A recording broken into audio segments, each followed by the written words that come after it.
My name is Kim Massey, and my daughter Sophia has been a patient with Pediatric Therapy Services for about a little over 5 years. We come every week, and we've been pretty much coming every week since she was 2.5. So the only thing that's similar is that we try to we give them ideas of what she's working on here to help them incorporate that into what they're doing at school. So we have been seeing Susan for probably 4 years at this point, and we love Susan. Susan is part of our family and has really bonded with Sophia and has been there through many incidents that we've had to try to work in our care here to help us get through things, with it be school or home. So it's part of our holistic approach to everything that we're doing at home and at school and here. She's able to give Sophia real, direction, and Sophia listens really attentively to her and is very aware of, like Susan thought I did a good job today, and really open and appreciative of what Susan is trying to do for her. So they play a lot of games to incorporate speech. So a lot of matching, puzzles, some even iPad work. And Susan will even get Sophia active to play, to work on speech that way as well, because it just tends to go, if she's going to be busy, you can get her running around and she'll still participate in the activity that you want her to participate in, if she can be out doing her own thing at the same time.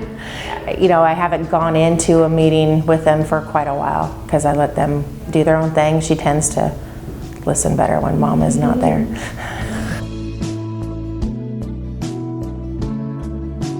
The biggest piece is that we are noticing that she will stop and think about what she's trying to say. She would get very frustrated right away with something if she wasn't able to communicate it. And now she will actually think through what she's trying to say or ask for help. And now she is always talking. The other problem. Yeah, that's a new one.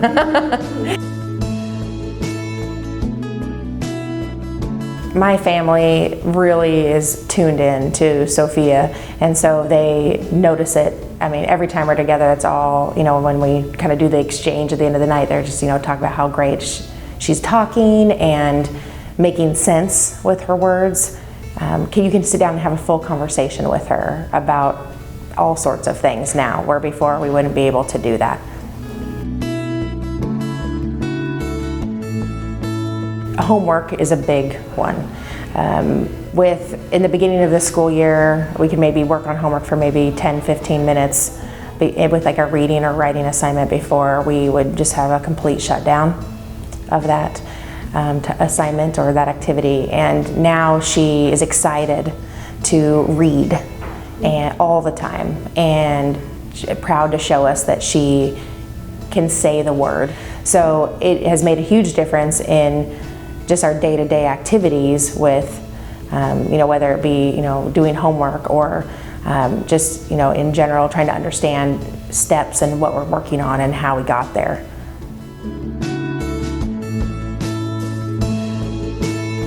After every session, we have a good, 5, maybe even a 10-minute powwow with Susan after the session to kind of see how did it go, what did you work on, what are some things that we know we can work on at home. But yeah, Susan always is willing to give us information, websites to go to, and other resources here within the community too.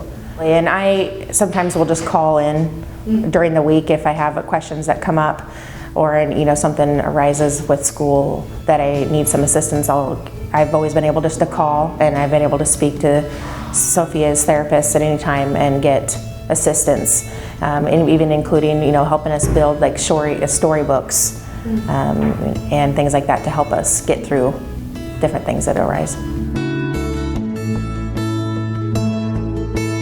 So when you find out or you learn or hear that your child is possibly delayed in speech or have some other delay that it's really hard because you don't know how to fix it. You just, it's kind of just like this natural thing that we all learn in life, like you just start to talk, right? So sometimes it's hard to teach, how to understand how to teach somebody to do that. For me, one of the nicest things is just that expectation to explain to me, to not put too much pressure on her, and to understand that there is this process and that it can be learned. So the biggest thing is just not be afraid of it. It's okay to come in and say, I don't know what my child needs, and ask for help. Because I've always had that opportunity here where I don't know what to do. We're having this behavioral issue, or we're having this situation in class, and I don't know how to parent this one, right? Give me some tools. And we currently are still coming in for occupational therapy as well as her speech. And it's really nice being able to have our appointments, back to back, so we're not having to come on separate days, and coordinated care between all of our therapists versus seeing separate people for each one. Everyone here is so nice, and they are so flexible. If we need to move our appointments around, or if we, think we need something different, that they're always willing to listen to us and give us some feedback.